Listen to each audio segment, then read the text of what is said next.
बाबासाहेब आंबेडकरांनी आम्हाला बौद्ध धम्माची दीक्षा दिलेली आहे आणि आज धम्मज्योती आमचा मोठा प्रयत्न आहे. माननीय राजकुमार बडोलेजी समाज कल्याण मंत्री सामाजिक न्याय मंत्री असताना त्यांनी या सेंटरसाठी 5 कोटी रुपये मंजूर केले होते. माननीय एकनाथ शिंदेजी मुख्यमंत्री असताना त्यांच्याकडे समाज कल्याण खातं होतं, सामाजिक न्याय खातं होतं. त्यांनी या मेडिटेशन सेंटरसाठी 21 कोटी रुपये दिले आणि जवळजवळ 26 कोटी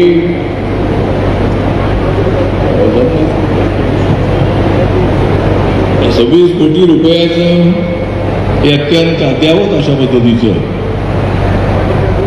आंतरराष्ट्रीय दर्जाचं मेडिटेशन सेंटर या ठिकाणी उभं राहणार आहे.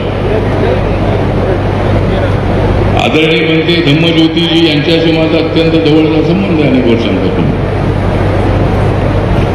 अनेक धम्म परिषदा औरंगाबादमध्ये छत्रपती संभाजीनगरमध्ये त्यांनी घेतल्या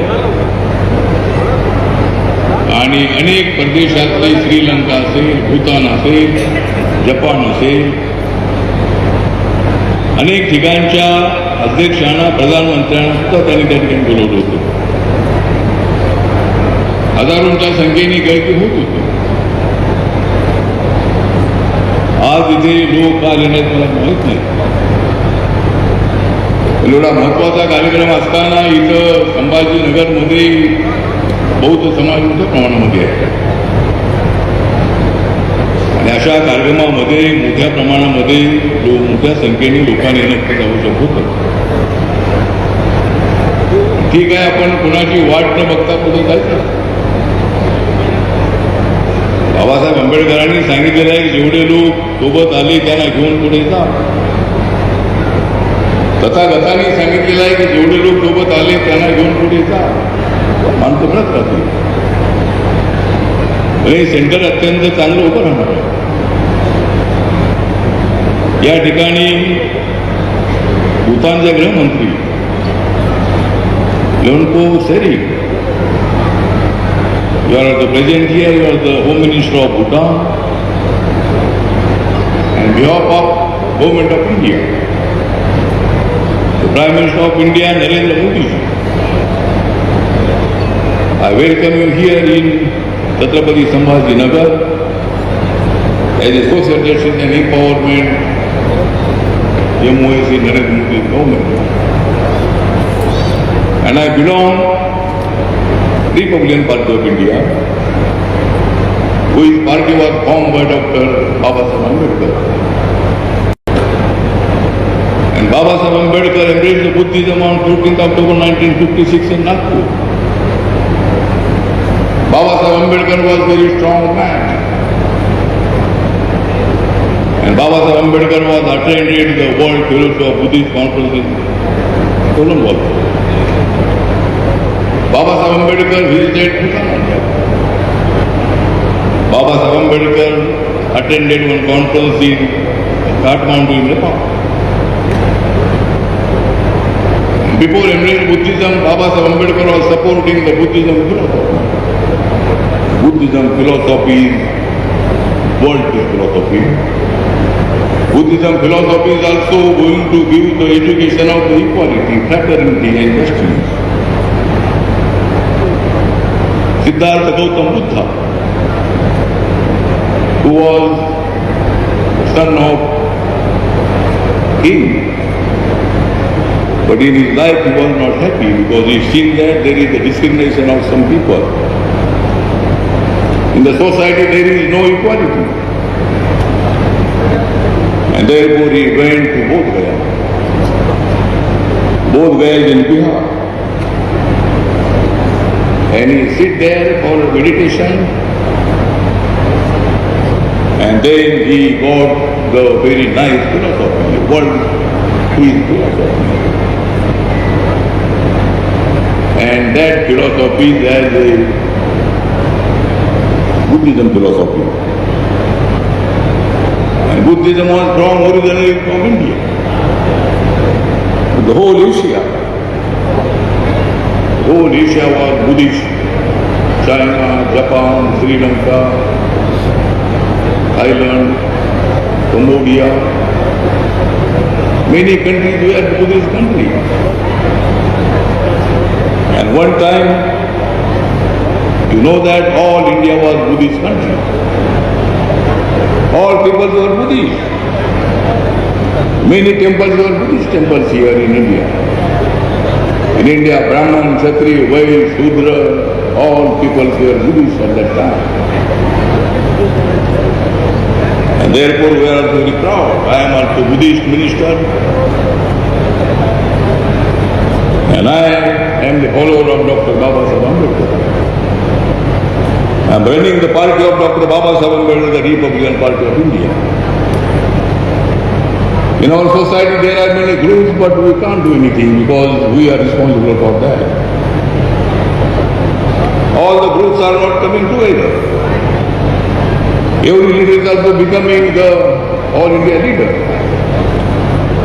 आपले सगळे लोक ऑल इंडियाचे नेता म्हणून पाहतात. पण ठीक आहे, पॉलिटिकल आपण वेगळे असलो तरी धम्म म्हणून आपण सगळे एकत्र आलं पाहिजे. आणि आज या ठिकाणी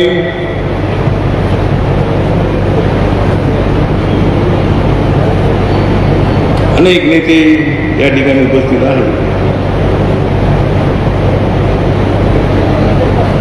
Shauna Amin, he is the deputy CM of Arunachal Pradesh. And my party is also there in Arunachal Pradesh. Republican पक्षामध्ये गट असले तरी माझा गट त्या अरुणाचल प्रदेशमध्ये आहे. नागालँडमध्ये माझ्या पक्षाचे 2 आमदार आहेत. मणिपूरमध्ये माझा पक्ष रिकग्नाइज आहे. माझा म्हणजे आपला पक्ष रिकग्नाइज आहे. ठीक आहे. Last time I went in your place also. And your wife is also present here. Our National President of Buddhist Society of India,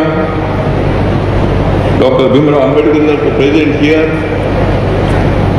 He is also a very nice man. And he is also doing very nice work of the Buddhist Society of India. पण माझं म्हणणं हेच आहे की Buddhist society of India एकच असली पाहिजे. एकच संस्था बाबासाहेबांनी स्थापन केलेली एकच संस्था पुढे चालवली पाहिजे. आणि त्या ठिकाणी भीमराव आंबेडकर आलेले आहेत. या ठिकाणी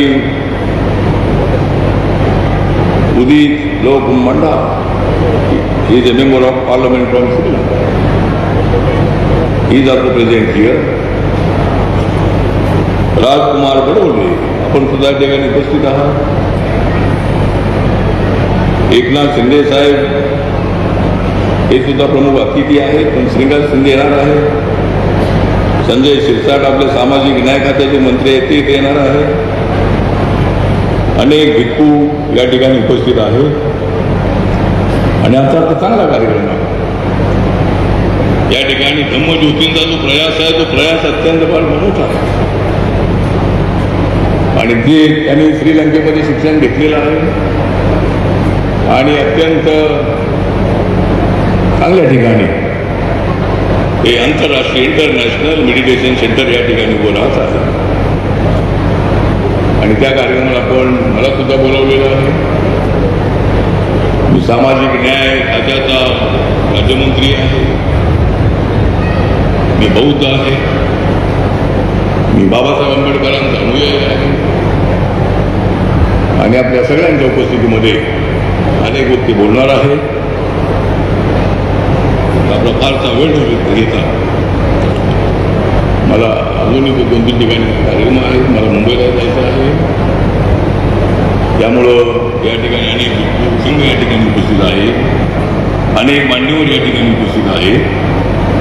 आणि म्हणून या ठिकाणी बुद्धिझम जो आहे बुद्धिझम आपण आपल्याला माहीत आहे.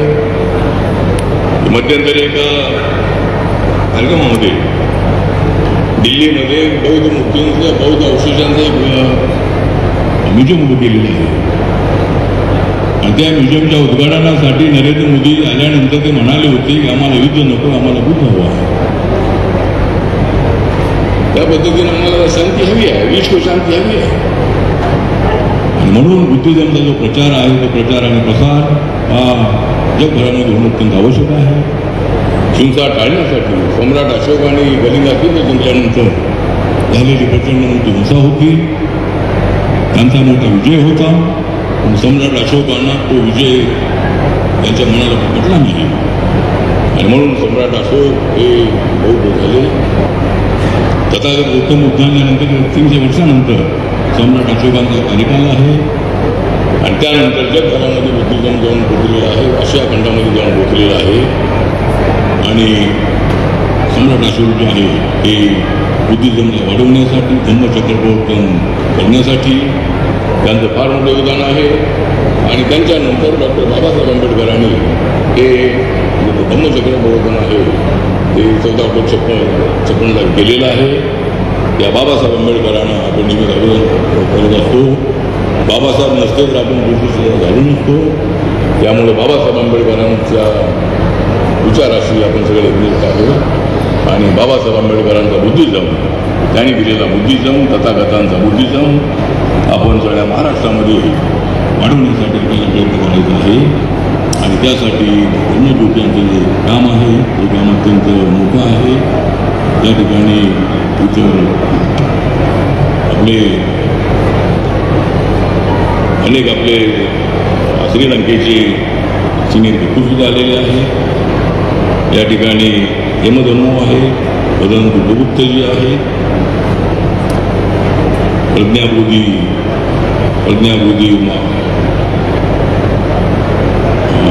म्हणजे अनेक पंडितजींची नावं आपले बुद्धघोष आहे, प्रसिद्धरत्न गौतम आहे, गंमोदर थेरो, भजन सागर बोधी, अनिरुद्ध थेरो, भदंत शांतिरत्न,